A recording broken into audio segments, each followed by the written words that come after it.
الحمد لله رب العالمين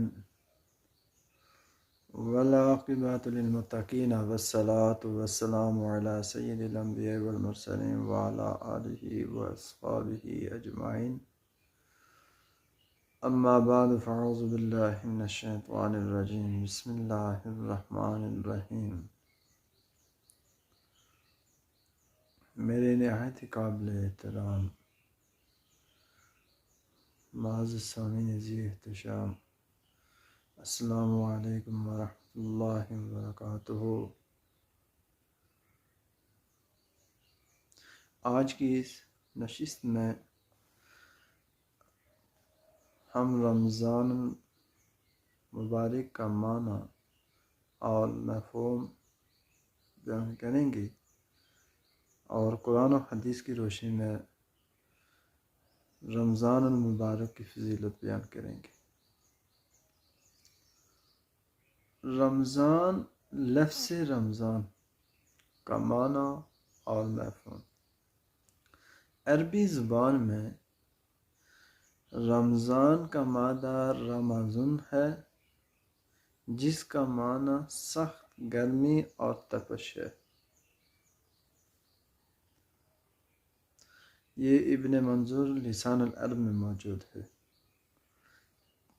رمضان میں چونکہ روزہ دار بھوک و پیاس کی حدت اور شدت محسوس کرتا ہے، اس لیے اسے رمضان کہا جاتا ہے۔ ملا علی قاری فرماتے ہیں، یہ مرقات المفاتح کے اندر فرماتے ہیں کہ رمضان رمضان سے مشتق ہے، اس کا معنی سخت گرم زمین ہے، اس کا معنی سخت گرم زمین ہے، لہذا رمضان کا معنی سخت گرم ہوا۔ رمضان کا یہ نام اس لیے رکھا گیا ہے کہ جب عربوں نے پرانی لغت سے مہینوں کے یعنی جو مہینے تھے، ماہ تھے، ان کے نام منتقل کیے تو انہیں اوقات اور زمانوں کے ساتھ موسوم کر دیا جن میں وہ اس وقت واقع تھے۔ اتفاقاً رمضان ان دنوں سخت گرمی کے موسم میں آیا تھا، اس لیے اس کا نام رمضان رکھ دیا گیا۔ اب قرآن و حدیث کی روشنی رمضان المبارک کی فضیلت کیا ہے؟ رمضان المبارک اسلامی تقویم یعنی کیلنڈر میں وہ بابرکت مقدس مہینہ ہے جس میں اللہ تعالیٰ نے قرآن حکیم فرقان حمید کو نازل فرمایا۔ رمضان المبارک کی ہی ایک بابرکت شب آسمان دنیا پر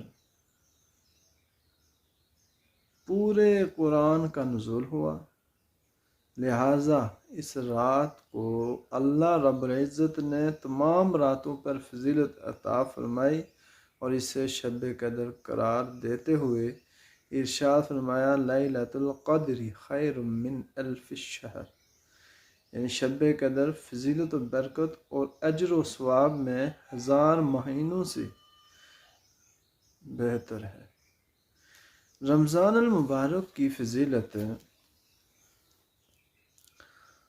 اور عظمت اور فیوز و برکات کے باب میں حضور نبی اکرم صلی اللہ علیہ وآلہ وسلم کی چند احادیث مبارکہ ذیل میں آپ کے سامنے رکھتا ہوں۔ حضرت ابو ہریرہ رضی اللہ تعالی عنہ سے مروی ہے کہ حضور نبی اکرم صلی اللہ تعالی علیہ وآلہ وسلم نے فرمایا، جب ماہ رمضان آتا ہے تو جنت کے دروازے کھول دیے جاتے ہیں اور دوزخ کے دروازے بند کر دیے جاتے ہیں اور شیاطین کو جکڑ دیا جاتا ہے۔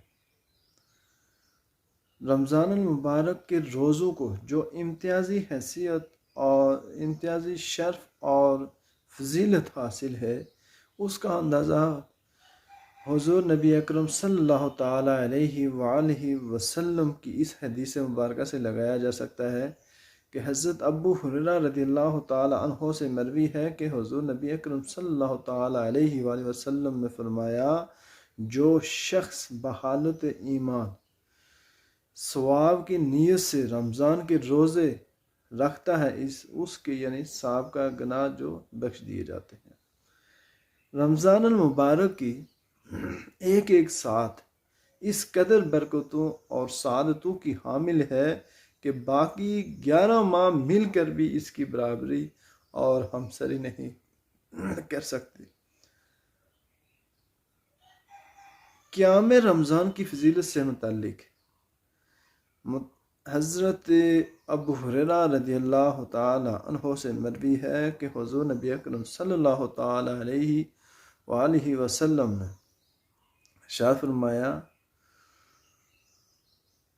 من قام رمضان ایمانا واحتسابا غفر له ما تقدم من ذنبہ، جس نے رمضان میں بحالت ایمان ثواب کی نیت سے قیام کیا تو اس کے سابقہ تمام گناہ معاف کر دیے گئے۔ اب حضور علیہ الصلاۃ والسلام رمضان المبارک کا استقبال کیسے فرماتے تھے؟ حضور نبی علیہ الصلاۃ والسلام رمضان المبارک سے اتنی زیادہ محبت فرماتے تھے کہ اکثر اس کے پانے کی دعا فرماتے تھے، اور رمضان المبارک کا اہتمام ماہ شعبان میں ہی روزوں کی کثرت کے ساتھ ہو جاتا تھا۔ آپ علیہ الصلاۃ والسلام بڑے شوق اور محبت سے ماہ رمضان کا استقبال فرماتے تھے۔ حضور نبی اکرم صلی اللہ تعالی علیہ وآلہ وسلم اس مبارک مہینے کو خوش آمدید کہہ کر اس کا استقبال فرماتے اور صحابہ کرام سے سوالیہ انداز میں 3 بات دریافت کرتے: ماذا یستقبلکم، یستقبلکم وتستقبلون، کون تمہارا استقبال کر رہا ہے اور تم کس کا استقبال کر رہے ہو؟ حضرت عمر بن خطاب رضی اللہ تعالی عنہ نے عرض کیا، یا رسول اللہ، کیا کوئی وحی اترنے والی ہے؟ فرمایا نہیں۔ عرض کیا، کسی دشمن سے جنگ ہونے والی ہے؟ حضور نبی اکرم صلی اللہ علیہ وسلم نے فرمایا نہیں۔ عرض کیا، پھر کیا بات ہے؟ آپ صلی اللہ تعالی علیہ وآلہ وسلم نے فرمایا، ان اللہ یغفر فی اول لیلۃ من شہر رمضان لکل اہل القبلۃ، بے شک اللہ تعالی ماہ رمضان کی پہلی رات ہی تمام اہل قبلہ کو بخش دیتا ہے۔ حضرت انس رضی اللہ تعالی عنہ سے مروی ہے کہ جیسے ہی ماہ رجب کا چاند طلوع ہوتا تو آپ صلی اللہ تعالی علیہ وآلہ وسلم اللہ تعالیٰ کے حضور یہ دعا فرماتے، اللہم بارک لنا فی رجب و شعبان و بارک لنا فی رمضان، اے اللہ ہمارے لیے رجب، شعبان اور بالخصوص ماہ رمضان کو ببرکت بنا دے۔ حضرت اسامہ بن زید رضی اللہ تعالی عنہ روایت کرتے ہیں کہ میں نے عرض کیا، یا رسول اللہ صلی اللہ تعالی علیہ وسلم، جس قدر آپ شعبان میں روزے رکھتے تھے اس قدر میں نے آپ کو کسی اور مہینے میں روزے رکھتے ہوئے نہیں دیکھا۔ آپ علیہ الصلوۃ والسلام نے فرمایا، یہ ایک ایسا مہینہ ہے جو رجب اور رمضان کے درمیان میں آتا ہے اور لوگ اس سے غفلت برتتے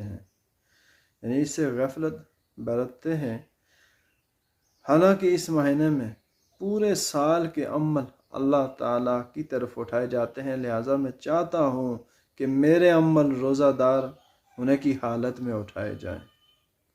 ام المومنین حضرت ام سلمہ رضی اللہ تعالی عنہا بیان کرتی ہیں کہ انہوں نے حضور علیہ الصلوۃ والسلام کو مسلسل 2 ماہ تک روزے رکھتے نہیں دیکھا، مگر آپ شعبان کے مبارک ماہ میں مسلسل روزے رکھتے کہ وہ رمضان المبارک کے روزہ سے مل جاتا۔ ماہ شعبان ماہ رمضان کے لیے مقدموں کی مانند ہے، لہٰذا اس میں وہی اعمال بجا لانے چاہیے جن کی کثرت رمضان المبارک میں کی جاتی ہے، یعنی روزے اور تلاوت قرآن حکیم۔ علامہ ابن رجب حنبلی رحمۃ اللہ علیہ لکھتے ہیں کہ ماہ شعبان میں روزوں اور تلاوت قرآن حکیم کی کثرت اس لیے کی جاتی ہے تاکہ ماہ رمضان کی برکات حاصل کرنے کے لیے مکمل تیاری ہو جائے اور نفس رحمان کی اطاعت پر خوش ہو جائے، یعنی خوش دلی اور خوب اطمینان سے راضی ہو جائے۔ صحابہ کرام رضوان اللہ تعالی اجمعین کے معمول سے اس حکمت کی تائید بھی ہو جاتی ہے۔ حضرت انس رضی اللہ تعالی عنہ شعبان میں صحابہ کرام کے معمول پر روشنی ڈالتے ہوئے فرماتے ہیں کہ شعبان کے شروع ہوتے ہی مسلمان قرآن کی طرف جھک پڑتے ہیں، اپنے اموال کی زکوٰۃ نکالتے ہیں تاکہ غریب مسکین لوگ روزے اور ماہ رمضان مبارک بہتر طور پر گزار سکیں۔ اللہ تعالی ہمیں صحیح معنوں میں رمضان المبارک کے معنی کو سمجھنے کی توفیق عطا فرمائے، اور جو میں نے کہا اللہ تعالیٰ اس پر مجھے اور آپ کو عمل کرنے کی توفیق عطا فرمائے۔ وآخر دعوانا الحمدللہ رب العالمین۔